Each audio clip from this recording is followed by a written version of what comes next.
الدین الخالص. إن الحمد لله نحمده ونستعينه ونستغفره ونعوذ بالله من شرور أنفسنا وسيئات أعمالنا.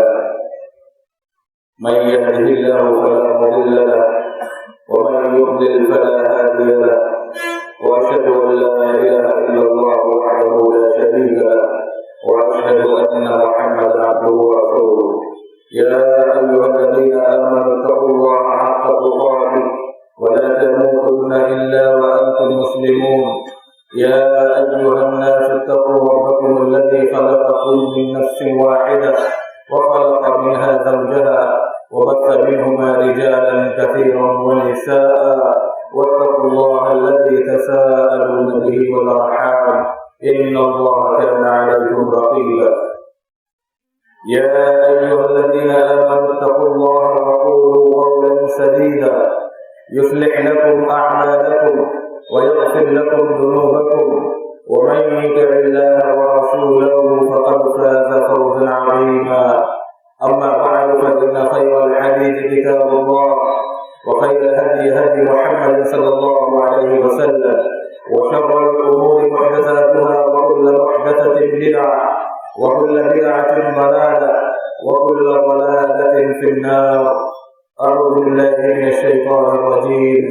بسم الله الرحمن الرحيم. ولتكملوا العزة ولتكبروا الله على ما هداكم ولعلكم تشكرون. معزز سامعین کرام، دینی اور اسلامی بھائیوں، عزیز نوجوان دوستوں، پیارے بچوں، پردہ نشین باحیا اسلامی ماں اور بہنوں، ماہ رمضان کے روزوں کی فرضیت اللہ تعالیٰ کا بندوں پر انعام ہے، اور جب اللہ کی توفیق سے ہم نے روزے بحسن خوبی پورے کر لیے تو ہمیں حکم دیا گیا کہ بطور شکر اللہ کو یاد کریں، تکبیر کہیں اور نماز کا دوبارہ ادا کریں۔ اللہ تعالیٰ کا ارشاد ہے وَلِتُكْمِلُوا الْعِدَّةَ وَلِتُكَبِّرُوا اللَّهَ عَلَى مَا هَدَاكُمْ وَلَعَلَّكُمْ تَشْكُرُونَ، تاکہ تم روزے کی گنتی پوری کر لو اور روزے پورے کر لینے کی توفیق و ہدایت پر تکبیر کرو اور اللہ کا شکر ادا کرو۔ صحیح حدیث میں ہے عن عائشہ رضی اللہ تعالی عنہا قالت قال رسول اللہ صلی اللہ علیہ وسلم الفطر یوم یفطر الناس والاضحى یوم یضحی الناس۔ ام المؤمنین عائشہ رضی اللہ تعالی عنہا کہتی ہیں کہ رسول اللہ صلی اللہ علیہ وسلم نے فرمایا عید الفطر کا دن وہ ہے جب لوگ روزے مکمل کر کے عید منائیں، اور عید الاضحیٰ کا دن وہ ہے جس دن لوگ قربانی کریں۔ اسلامی بھائیوں، عید کسے کہتے ہیں؟ ہر اس عام اجتماع کو جو باقاعدہ ہفتے، مہینے یا سال کے بعد منعقد کیا جائے، عید کہتے ہیں۔ مشرکین کی جتنی عیدیں مشہور ہیں ان میں سے بعض زمان سے تعلق رکھتی ہیں اور بعض مکان سے۔ جب اللہ تبارک و تعالی نے شریعت اسلامیہ کو نازل فرمایا تو ان مشرکین کی زمانی عیدوں کے مقابلے میں مسلمانوں کو عید الفطر، عید الاضحیٰ اور ایام منا جیسی تقریبوں سے نوازا۔ جن عیدوں کا تعلق مکان سے تھا ان کے مقابلے میں اللہ تعالی نے مکہ المکرمہ، مزدلفہ، عرفہ اور دوسرے مشاعر عطا کیے۔ عید الفطر اور عید الاضحیٰ کا اہتمام ایک عبادت ہے۔ یہ دوسری قوموں کی طرح کے صرف ایک تہوار نہیں بلکہ اصلاً یہ عبادات ہیں۔ چنانچہ حدیث میں ہے جب رسول اللہ صلی اللہ علیہ وسلم مدینہ منورہ تشریف لائے تو دیکھا کہ اہل مدینہ نے لہو و لعب کے لیے سال میں 2 دن مقرر کیے ہوئے ہیں، تو آپ نے فرمایا قد ابدلکم اللہ بہما خیر منہما یوم الفطر و یوم الاضحیٰ۔ اللہ تبارک و تعالی نے ان کے عوض تمہارے لیے 2 بہتر دن عطا کیے ہیں جو عید الفطر اور عید الاضحیٰ ہے۔ عید الفطر اور عید الاضحیٰ مسلمانوں کے 2 عظیم الشان ملی تہوار ہیں۔ ان دونوں تہواروں کا آغاز طلوع آفتاب کے بعد 2 رکعت ادا کرنے سے ہوتا ہے۔ ان دونوں موقعوں پر حکم یہ ہے کہ نماز مسجدوں کے اندر پڑھنے کے بجائے کھلے مقامات، وسیع میدانوں اور صحراؤں میں ادا کی جائے تاکہ زیادہ سے زیادہ اجتماعیت کا اور مسلمانوں کی قوت اور شان و شوکت کا مظاہرہ ہو۔ اسی طرح اسلامی ماں اور بہنوں کو بھی حکم دیا گیا کہ وہ بھی مسلمانوں کے اس عظیم اجتماع میں شرکت کریں۔ ان حفصة بنت سیرین عن ام عطیہ رضی اللہ تعالی عنہا قالت كنا نؤمر بالخروج في العيدين والمخبأة والبكر قالت الحيض يخرجن فيكن خلف الناس يكبرن مع الناس۔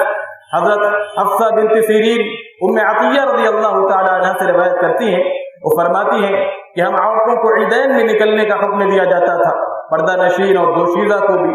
فرماتی ہیں کہ حیض والی عورتیں بھی نکلیں گی، لوگوں کے پیچھے رہیں گی اور لوگوں کے ساتھ تکبیر کہیں گی۔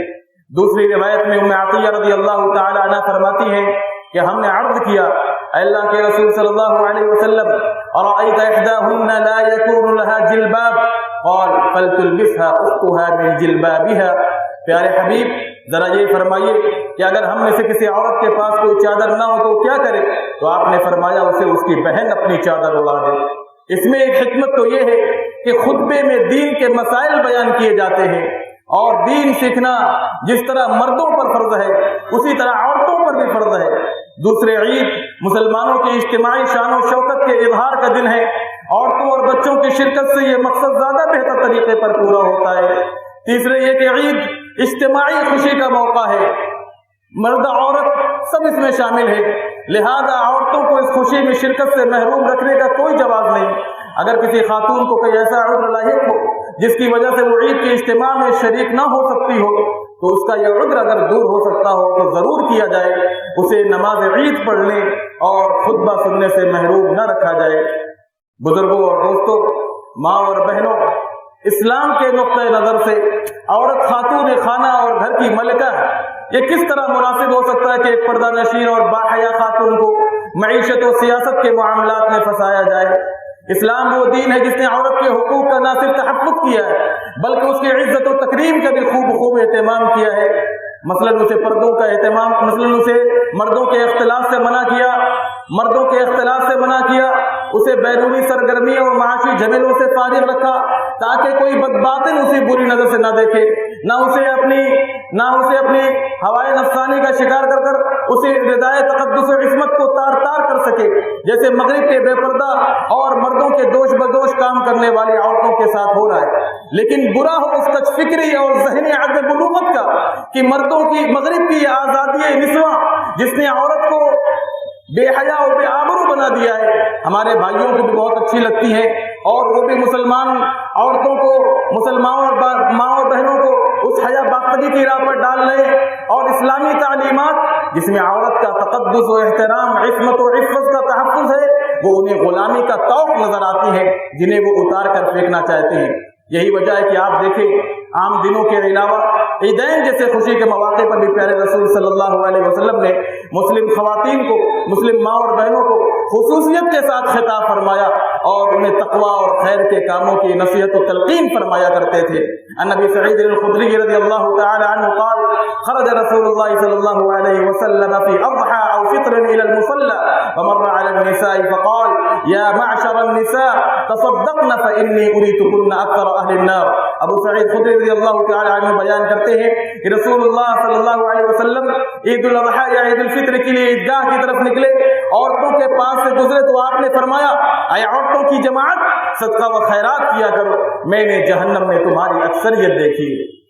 عزیز بھائیو، رمضان المبارک میں آپ نے روزے رکھے، رات کو قیام اللیل کا اہتمام کیا، لیلۃ القدر کی تلاش کی کوشش بھی ضرور کی ہوگی۔ عید الفطر کی آج کی یہ خوشی ہمارے لیے حقیقی خوشی تبھی ہوگی جب روزے کا اصل مقصد بھی حاصل ہو جائے۔ روزے کا مقصد تقویٰ کا حصول ہے۔ تقویٰ سے مراد اللہ تبارک و تعالیٰ سے ڈرنا، گناہوں سے بچنا اور اپنے ہر عمل کو اللہ تعالیٰ اور اس کے رسول صلی اللہ علیہ وسلم کے حکم کے تابع بنا لینا ہے۔ کیا واقعی اب ہم آنے والی زندگی میں دھوکہ دینا، جھوٹ بولنا چھوڑ دیں گے؟ کسی کی غیبت اور بہتان تراشی سے بچتے رہیں گے؟ پانچوں نمازیں پابندی کے ساتھ باجماعت مسجد میں ادا کرتے رہیں گے؟ قرآن مجید کی تلاوت اور اس میں تدبر و تفکر اور اس پر عمل کی کوشش آگے بھی جاری رکھیں گے؟ گانے اور موسیقی سننا، فحش پروگرام اور دوسرے معاصی کے کام ہم ترک کر دیں گے؟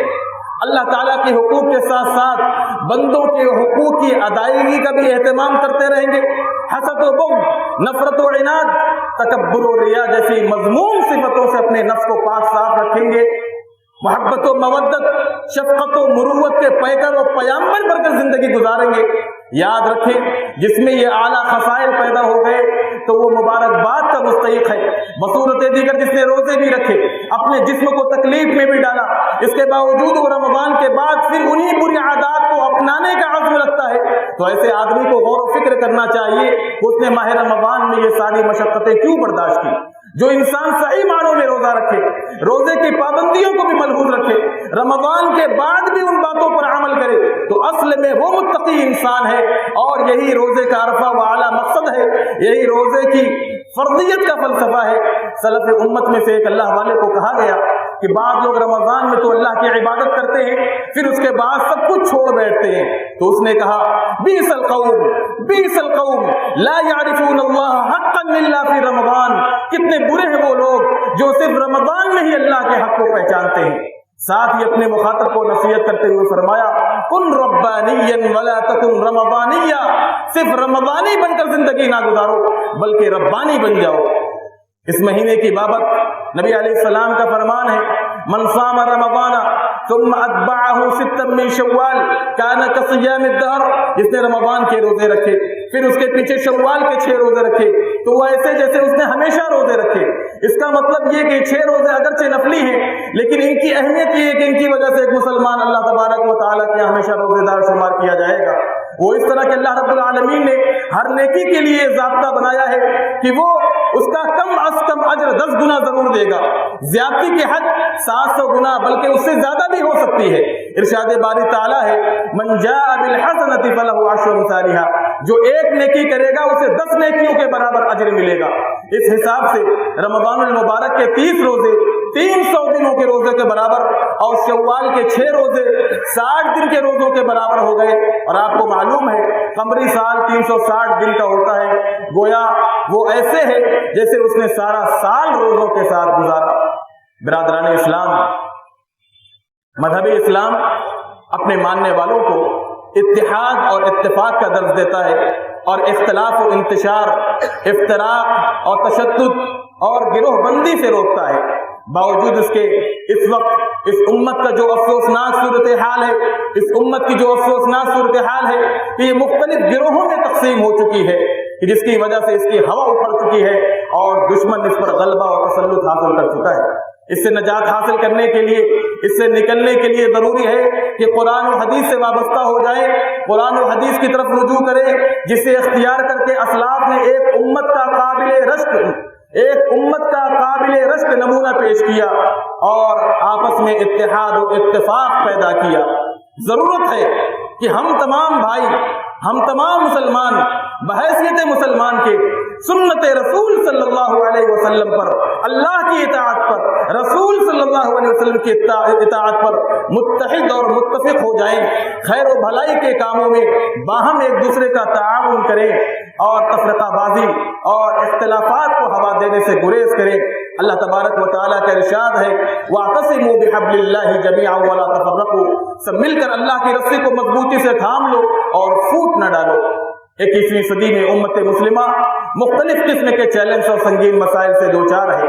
جبر و تشدد، تخریب کاریاں، دنگا فساد، دہشت گردی اور بد امنی ایسے مسائل ہیں جن سے آج تک ہم نجات نہیں پا سکے، کہ نہ حقوق محفوظ ہیں، نہ عزتیں محفوظ ہیں، نہ جانیں محفوظ ہیں، نہ مال محفوظ ہے۔ اور آپ دیکھیں کہ یہ دور فتنوں کا دور ہے، طرح طرح کے فتنے پیدا ہو رہے ہیں، جیسے جیسے ذرائع ابلاغ بڑھتے جا رہے ہیں اتنے ہی فتنے بڑھتے جا رہے ہیں۔ ان فتنوں میں فتنہ ارتداد، الحاد سر اٹھا رہا ہے۔ اس فتنے کے زہریلے اثرات مسلم معاشرے میں تیزی سے پھیل رہے ہیں، رات دن مسلم خواتین کو مرتد بنانے کی کوشش کی جا رہی ہے۔ ارتداد، الحاد امت کے لیے ایک بڑا چیلنج ہے۔ اپنوں کا دین اسلام سے پھر جانا اور مرتد ہو جانا بڑے دکھ کی بات ہے، اور اس وقت امت کے لیے بہت بڑا المیہ ہے۔ اس وقت سارے عالم میں اسلام کو مٹانے اور اسلامی تعلیمات کو سے متعلق شکوک و شبہات پیدا کر کے اسلام سے بدزن کرنے کی کوشش کی جا رہی ہے۔ نوجوانوں کا بڑا طبقہ دین سے دوری اختیار کر رہا ہے۔ اس وقت حالات بڑے نازک ہیں، ایک طرف قوانین شرعیہ میں تغیر و تبدل کی بات ہو رہی ہے، تو دوسری طرف مسلم بچیوں کو منصوبہ بند طریقے سے ارتداد کے دہانے تک پہنچانے کی پرزور کوششیں ہو رہی ہیں۔ تیسرے، میڈیا کے ذریعے نئی نسل کا ذہن خراب کر رہے ہیں، اور چوتھی، ہر طرف اسکولوں اور کالجوں میں بے حیائی کا ماحول بنایا جا رہا ہے۔ نئی نسل، نوجوان نسل عیش و عشرت کے راستے پر چل رہی ہے، اللہ کے احکامات سے بغاوت کر رہی ہے، زنا آسان ہو گیا ہے۔ بھائیوں، اس پرفتن دور میں برائیوں کو روکنا صرف ادارہ، تنظیم یا جماعت کا کام نہیں، بلکہ انفرادی طور پر بھی ہم سب کا فریضہ ہے۔ نوجوانان ملت کو فتنہ ارتداد و الحاد، عقائد کی خرابی سے بچانے اور صحیح منہج پر قائم رکھنے کے خاطر ضروری ہے کہ ہر مسلمان گھرانے میں اسلامی تعلیمات کا شعور بیدار کیا جائے، بچیوں کو یکساں طور پر علم دین، صحیح عقیدہ اور منہج سلف سے روشناس کرایا جائے، اور اسلام کے حقوق، دین کے حقوق اور اس کی مراعات سے آگاہی دی جائے۔ غیروں کی ملمہ کاریوں سے اپنی نسل نو کو واقف کرانا ہی ہماری آج کی اولین ذمہ داری ہے۔ نبی کریم صلی اللہ علیہ وسلم نے فرمایا، کلکم راع وکلکم مسئول عن رعیتہ، تم میں سے ہر شخص ذمہ دار ہے اور تم سے اس ذمہ داری سے متعلق بروز قیامت باز پرس ہوگی، اللہ تبارک و تعالی سوال کرے گا۔ اسلامی ماں اور بہنوں، ماں کی گود بچے کا پہلا مدرسہ ہے۔ آپ کے مدرسے میں تعلیم و تربیت اور دینی و اخلاقی زیور سے آراستہ کرنا ہر ماں پر فرض ہے۔ جب نئی نسل دینی و اخلاقی زیور سے آراستہ ہوگی تو انشاءاللہ یہ کفر زدہ ننگا معاشرہ بھی ہمارے اور آپ کے بچوں کو کفر کے دلدل میں نہیں لے جا پائے گا۔ گھر کی دینی تربیت، گھر کا اسلامی ماحول آپ کے بچوں کی، قوم کے بیٹیوں کی حفاظت کرے گا۔ اس لیے آپ اپنے ماحول اور گھر کو دینی و اسلامی بنائیں، گھروں سے بے حیائی اور یہود و نصارہ کا غلیظ و ناپاک ماحول ختم کریں۔ اخیر میں عید الفطر کی تقریب سعید کے اس روح پرور ماحول میں ہم اللہ تبارک و تعالی سے دعا گو ہیں، الہ العالمین تو ہمارے روزے نماز اور دیگر عبادات کو قبول فرما دے، ہماری لغزشوں اور خطاؤں کو درگزر فرما دے، ہماری مشکلات و مصائب کو آسان فرما۔ پروردگار، ہمارے جو مسلمان بھائی مریض ہیں انہیں شفائے کامل عاجل عطا فرما، جو بھائی کسی بھی قسم کی مصیبت میں گرفتار ہیں ان کے حال پر رحم فرماتے ہوئے انہیں مصائب و مشکلات سے آزاد کر دے۔ ہمیں سے جو لوگ مقروض ہیں انہیں قرض سے نجات دے دے، بے روزگاروں کو حلال روزگار عطا فرما، اور جو برسر روزگار ہے پروردگار کو ان کے رزق میں برکت عطا فرما۔ الہ العالمین، ہمارے جو مومن بھائی دنیا سے گزر چکے ہیں پروردگار تو ان کی مغفرت فرماتے ہوئے ان کا ٹھکانہ جنت الفردوس بنا دے، اور جو لوگ باحیات ہیں انہیں صراط مستقیم پر چلنے کی توفیق عطا فرما۔ الہ العالمین، ہمیں امن و اطمینان کی زندگی عطا فرما، ساری ملت اسلامیہ کو عزت و حفاظت عطا فرما، ہماری مساجد و مدارس، علماء و دعات کو اپنی حفظ و امان میں رکھ، اس ملک اور اس شہر بنارس بلکہ سارے عالم کو امن و شانتی کا گہوارہ بنا دے۔ الہ العالمین، اسلام دشمن طاقتوں کو نیست و نابود کر دے، اور جو ہمارے اور تیرے دین کے دشمن بنے ہوئے ہیں ان کے عزائم کو خاک میں ملا دے۔ جب تک ہمیں دنیا میں زندہ رکھ، اسلام کا ترجمان، اس کا سپاہی اور اس کا نمائندہ بنا کر زندہ رکھ، اور جب خاتمہ ہو تو ایمان پر ہو۔ اقول قولی ھذا واستغفر اللہ لی ولکم ولسائر المسلمین من کل ذنب فاستغفروہ انہ هو الغفور الرحیم۔ وآخر دعوانا الحمد للہ رب العالمین۔ اعوذ باللہ من الشیطان الرجیم، بسم اللہ الرحمن الرحیم۔ ان اللہ وملائکتہ یصلون علی النبی یا ایھا الذین آمنوا صلوا علیہ وسلموا تسلیما۔ اللهم صل علی محمد وعلى آل محمد كما صليت على إبراهيم وعلى آل إبراهيم إنك حميد مجيد۔ اللهم بارك على محمد وعلى آل محمد كما باركت على إبراهيم وعلى آل إبراهيم إنك حميد مجيد۔ عباد الله رحمكم الله، إن الله يأمر بالعدل والإحسان وإيتاء ذي القربى وينهى عن الفحشاء والمنكر والبغي يعظكم لعلكم تذكرون۔ واذكروا الله يذكركم وادعوه يستجب لكم، ولذكر الله تعالى أعلى وأولى وأعز وأجل وأتم وأهم وأكبر۔ الله أكبر، الله أكبر، لا إله إلا الله، والله أكبر، الله أكبر، ولله الحمد۔